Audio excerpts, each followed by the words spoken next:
درود پاک پڑھیں اللہم صلی علی سیدنا و نبینا و شفیعنا و حبیبنا و مولانا محمد معدل الجود والکرم و آلہ الکرام و ابنہ الکریم و امتہ الکریمۃ و بارک وسلم۔ 22ویں پارے میں سورہ احزاب کی 40ویں آیت کریمہ ہے۔ ارشاد الہی ہے ما کان محمد ابا احد من رجالکم ولکن رسول اللہ وخاتم النبیین وکان اللہ بکل شیء علیما، یعنی محمد تمہارے مردوں میں کسی کے باپ نہیں، ہاں اللہ کے رسول ہیں اور سب نبیوں میں پچھلے، اور اللہ سب کچھ جانتا ہے۔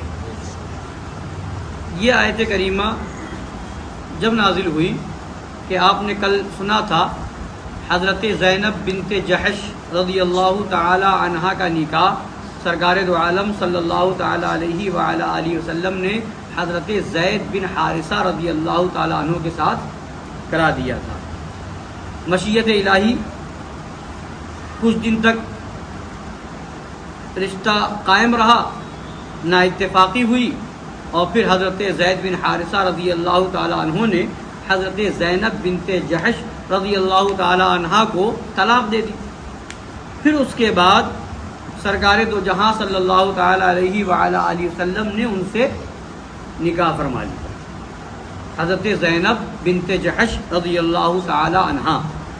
تو اب سرکار نے نکاح فرما لیا، سرکار کے نکاح میں آ گئی، تو اب مومنوں کی ماں ہو گئی ام المومنین حضرت زینب بنت جحش رضی اللہ تعالی عنہ۔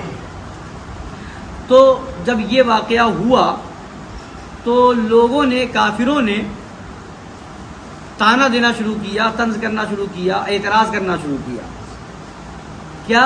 حضرت زید بن حارثہ رضی اللہ تعالی عنہ کو رسول پاک صلی اللہ تعالی علیہ وآلہ وسلم نے اپنا فرزند بنایا تھا، بیٹا بنایا تھا، منہ بولا بیٹا جس کو کہتے ہیں، سرکار نے اپنا بیٹا بنایا تھا۔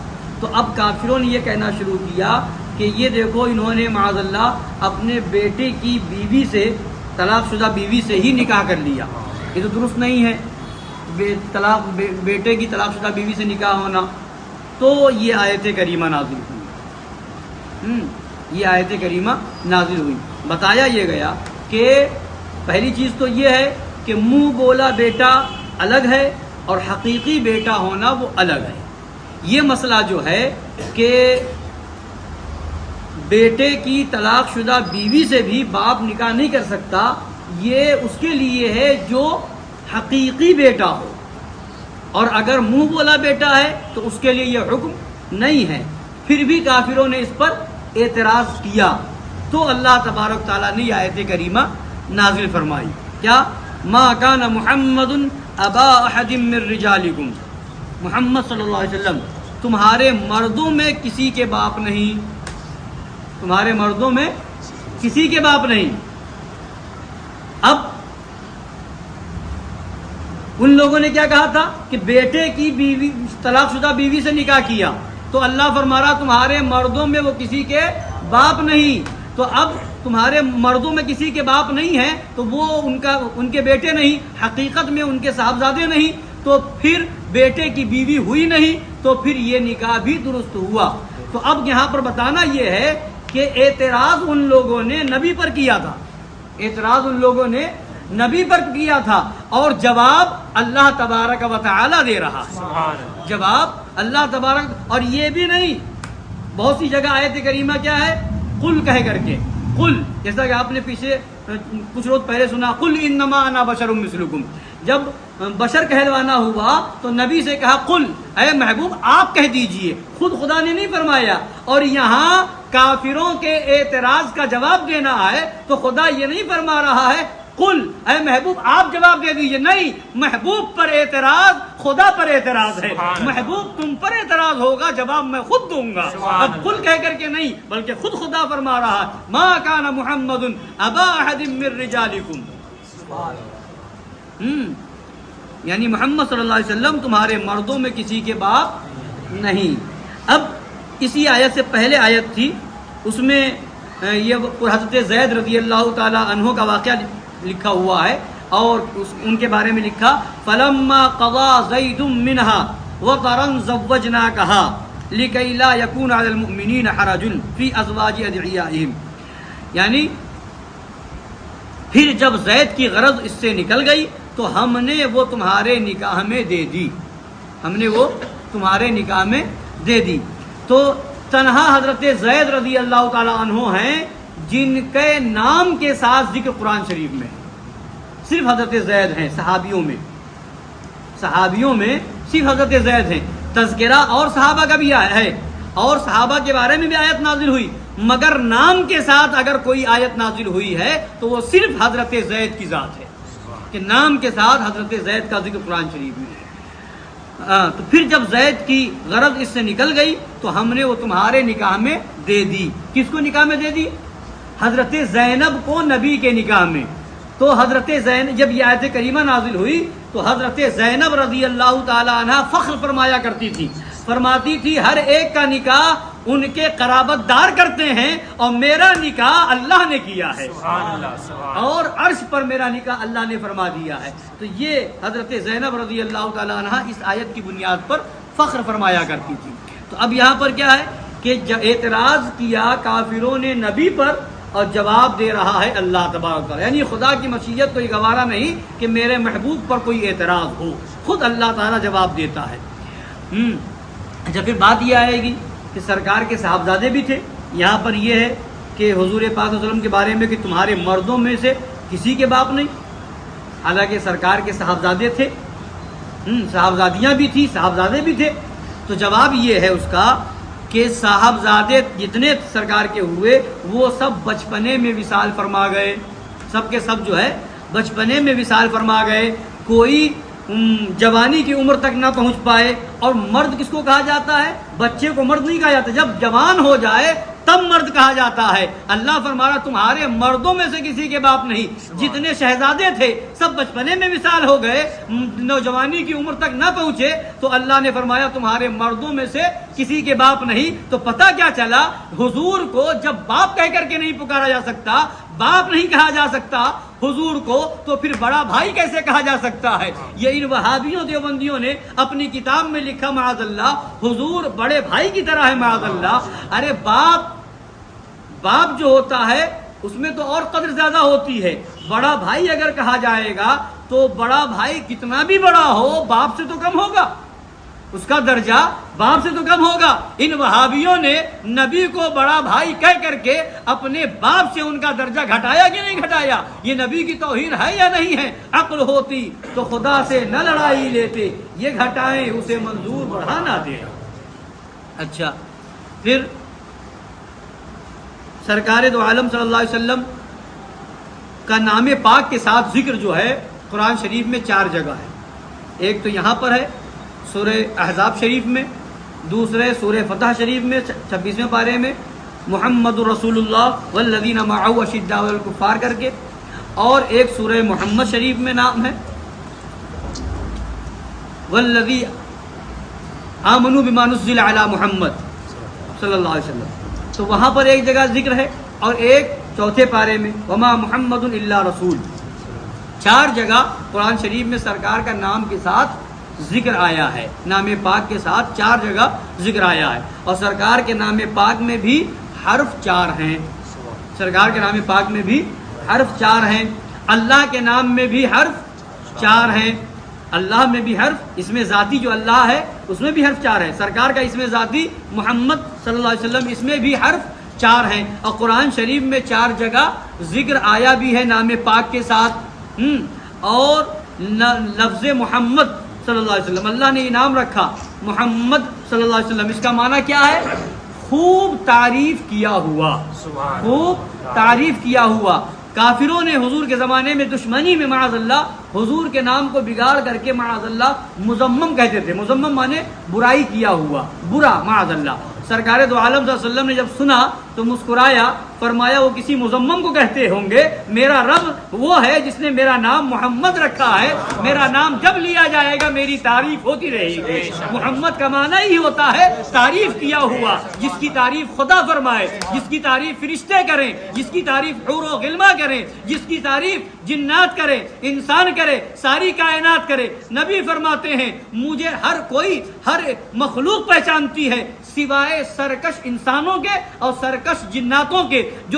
جو انسانوں میں اور جناتوں میں سرکش ہیں وہ نہیں پہچانتے، باقی پوری کائنات مجھے جانتی ہے، پوری کائنات مجھے پہچانتی ہے۔ تو سرکار کا نام ہی خدا نے ایسا رکھا ہے کہ تعریف کیا ہوا، ہمیشہ تعریف کیا ہوا، ہر ایک کا تعریف کیا ہوا، ہر جگہ تعریف کیا ہوا۔ تو نام پاک ہی ایسا رکھا کہ جہاں بولا جائے گا بات سمجھ میں آ جائے گی کہ سرکار کی ذات وہ ہے جن کی توہین نہیں ہو سکتی، توہین کرنے والے خود جہنم میں جائیں گے۔ سرکار کی ذات تو وہ ہے کہ تعریف کل بھی ہو رہی تھی، آج بھی ہو رہی ہے، صبح قیامت تک ہوتی رہے گی۔ سب مٹ جائیں گے مگر خدا نبی کا ذکر کرنے والا ہے، سب مٹ جائیں گے مگر قرآن پاک میں ہے کل من علیہا فان ویبقى وجہ ربک ذو الجلال والاکرام۔ ساری چیزیں فنا ہو جائیں گی، باقی رہنے والی ذات خدا کی ہے۔ مطلب کیا ہے؟ سب فنا ہو جائے گا مگر ذکر رسول باقی رہے گا، اس لیے کہ ذکر رسول کرنے والا خدا ہے۔ اور میدان محشر میں بھی نبی کی تعریف ہوگی، لواء الحمد آقا کو دیا جائے گا۔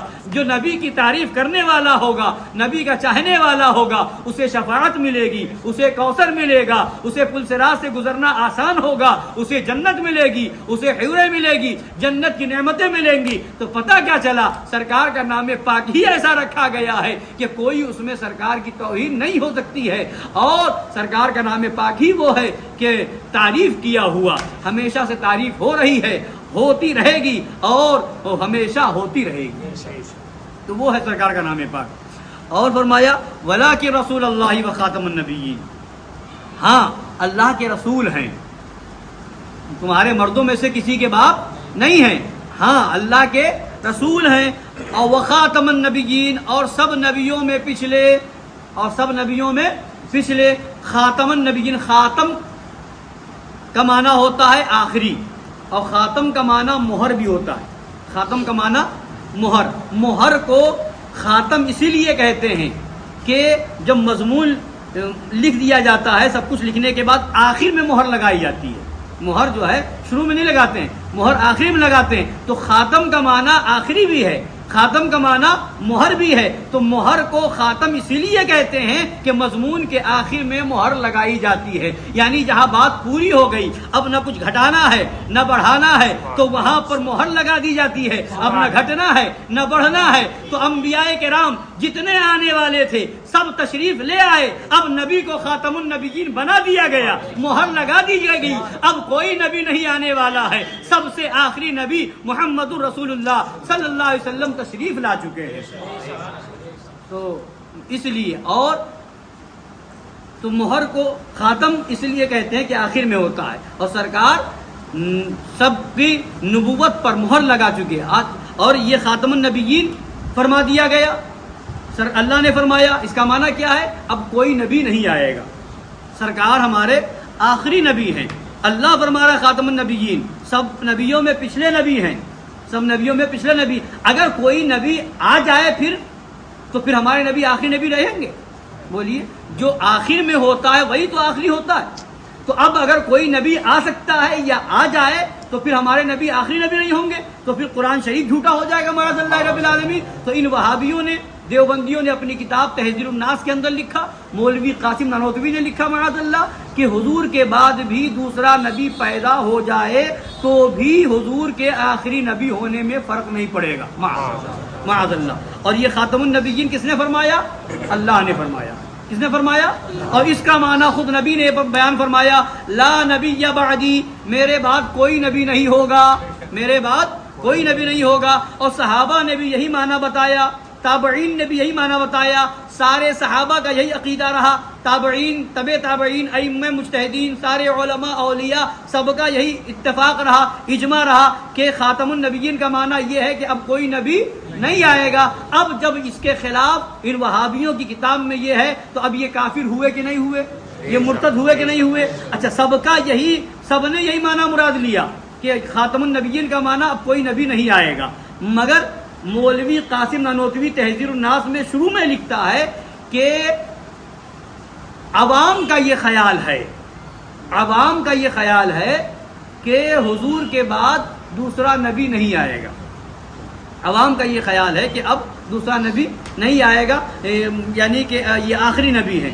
رہی بات اہل فہم کی، تو اہل فہم پر روشن ہوگا کہ تقدم و تاخر زمانی میں بذات کچھ فضیلت نہیں، یعنی یہ لکھ رہا ہے کہ جو سمجھدار لوگ ہیں ان کے نزدیک کوئی پہلے ہو یا بعد میں ہو اس میں کوئی فرق نہیں پڑتا، اس میں کون سی فضیلت کی بات ہے، معاذ اللہ رب العالمین۔ تو کیا بتایا اس نے کہ سارے نبیوں کے بعد زمانے آخری زمانے میں ماننا، بعد سرکار کو یہ ماننا کہ تأخر زمانی یعنی سارے نبیوں کے زمانے کے بعد حضور کا زمانہ آیا، تو یہ ماننا، یہ کس کا خیال لکھا اس نے؟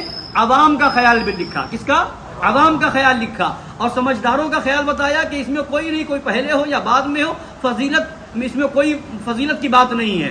تو اس معنی کو اس نے عوام کا خیال بتایا، جبکہ یہی معنی نبی نے بیان فرمایا، لا نبی بعدی، میرے بعد کوئی نبی نہیں ہوگا، یہی معنی صحابہ نے سمجھا، یہی معنی تابعین نے مانا، یہی معنی تمام ائمہ مجتہدین نے، سارے علماء اولیاء نے مانا۔ تو اس مولوی قاسم کے نزدیک یہ سب لوگ عوام ہو گئے معاذ اللہ، اور سمجھدار یہ دیوبند میں پیدا ہوا ہے جو صحابہ کو، اہل بیت کو، تمام علماء اولیاء کو، ائمہ مجتہدین کو، بلکہ نبی کو جو عوام بتائے وہ کتنا بڑا گستاخ ہوگا، کتنا بڑا بے ادب ہوگا۔ یہ معنی کہا اس نے کہ عوام کا یہ خیال ہے معاذ اللہ رب العالمین، مگر قرآن کہہ رہا ہے سب نبیوں میں پچھلے نبی ہمارے نبی ہیں۔ حضرت عیسیٰ علیہ السلام تشریف لائیں گے قیامت سے پہلے، مگر اب وہ بعد میں نہیں آ رہے ہیں، وہ آ چکے ہیں، وہ آ چکے ہیں، اب تشریف لائیں گے، مگر نبی تو ہیں، نبی ہیں، نبی رہیں گے، مگر اس امت میں جب تشریف لائیں گے تو نبی کی حیثیت سے نہیں آئیں گے، اپنا دین لے کر کے نہیں آئیں گے، بلکہ ہمارے نبی کی امتی کی حیثیت سے تشریف لائیں گے، نبی کے امتی کی حیثیت تشریف لائیں گے، اور اسی دین پاک پر ان کا عمل ہوگا۔ نبی کی امتی کی حیثیت سے آئیں گے، خود نبی کی حیثیت سے تشریف نہیں لائیں گے۔ تو ہمارے نبی وہ ہیں کہ نبی بھی ان کے امت میں تشریف لانے والے ہیں۔ تو یہ ہمارے آقا صلی اللہ علیہ وسلم کی شان ہے کہ اللہ تبارک تعالیٰ نے کافروں کے اعتراض کا جواب دیا۔ اس سے واضح ہو گیا کہ محبوب پر اعتراض حقیقت میں محب پر اعتراض ہوتا ہے۔ تو جب کسی کے محبوب کو کوئی کچھ کہتا ہے تو چاہنے والے کو برداشت نہیں ہوتا ہے، بلا تشبیہ و بلا تمثیل۔ نبی پاک صلی اللہ علیہ وسلم خدا کے ایسے محبوب ہیں کہ جب کسی کافر نے اعتراض کیا تو خود خدا نے اس کا جواب دے کر کے بتا دیا کہ اے اعتراض کرنے والو، تمہارا اعتراض میرے محبوب پر نہیں ہے، حقیقت میں مجھ پر اعتراض ہے، لہذا اعتراض محبوب پر ہوگا اور جواب خدا بند قدوس دے گا۔ سب سے اعلیٰ و اولا ہمارا نبی، سب سے بالا و والا ہمارا نبی، سارے اونچوں میں اونچا، سمجھیے جسے ہے اس اونچے سے اونچا ہمارا نبی، فرش والے تیری شوکت کا علو کیا جانے، خسروا عرش پہ اڑتا ہے پریرا تیرا۔ اللہ تبارک تعالی ہم سب کو سمجھنے کی توفیق عطا فرمائے اور قرآن و حدیث کے مطابق عقائد کی درستگی کرنے کی توفیق عطا فرمائے، اور ان گستاخوں سے، وہابیوں، دیوبندیوں سے دور رہنے کی توفیق عطا فرمائے۔ آمین برحمتک یا ارحم۔